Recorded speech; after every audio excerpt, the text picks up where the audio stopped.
नमस्कार मित्रांनो, मी active education YouTube channel मध्ये आपलं शब्द सुमनाने हार्दिक स्वागत करत आहे। मी आपणासाठी एक महाराष्ट्र शासनाची शासन निर्णयाच्या बाबतीत असलेली महत्त्वपूर्ण ब्रेकिंग न्यूज आहे। त्या ब्रेकिंग न्यूजच्या संदर्भात स्पष्टीकरण करत आहे। तर चला शासन निर्णयाचे स्पष्टीकरण करूया।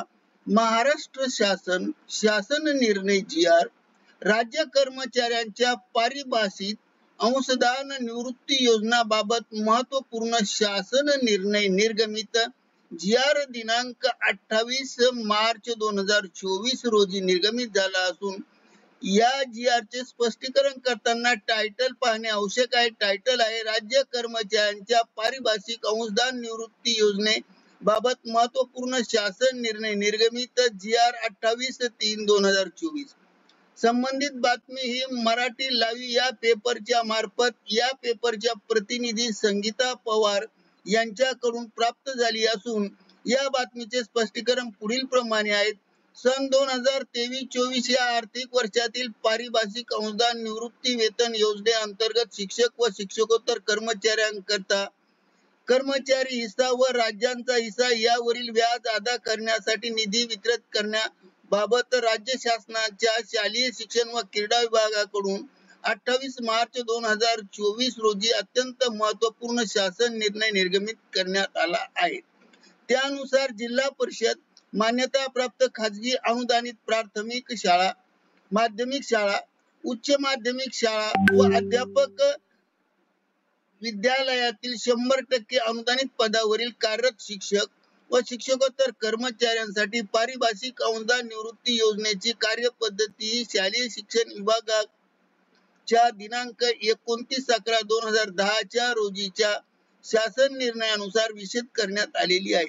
सदर योजनेकरिता राज्य शासनाचा हिस्सा व व्याजाकरिता शासन निर्णय 18/2/2016 नुसार लेखाशीर्ष उघडण्याचे निर्देश देण्यात आलेले आहेत।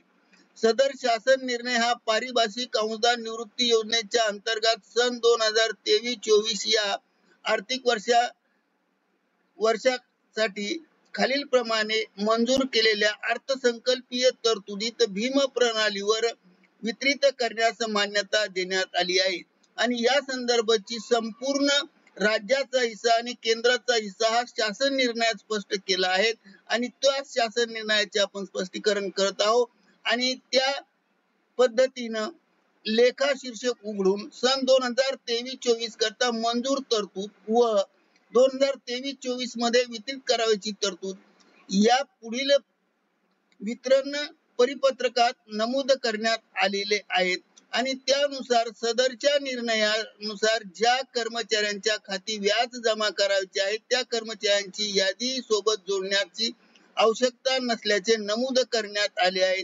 सदर व्याजाचे दर हे वित्त विभागाकडून परिगणना करण्यात येईल म्हणून या संदर्भामध्ये राज्य शासनाचा शालेय शिक्षण व क्रीडा विभाग यांच्याकडून दिनांक 28 मार्च 2024 रोजी निर्गमित करण्यात आलेला सविस्तर शासन निर्णय डाउनलोड करण्यासाठी खालील लिंकवर आपण क्लिक करावे।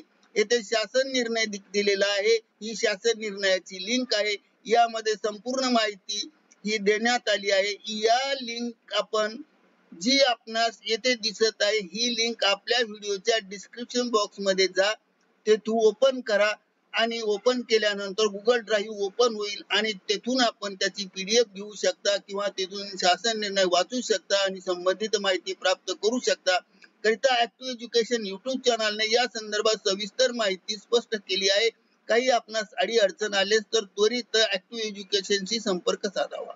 धन्यवाद। जय हिंद, जय भारत, जय Maharashtra, Vande Mataram. Thank you very much, lot of thanks.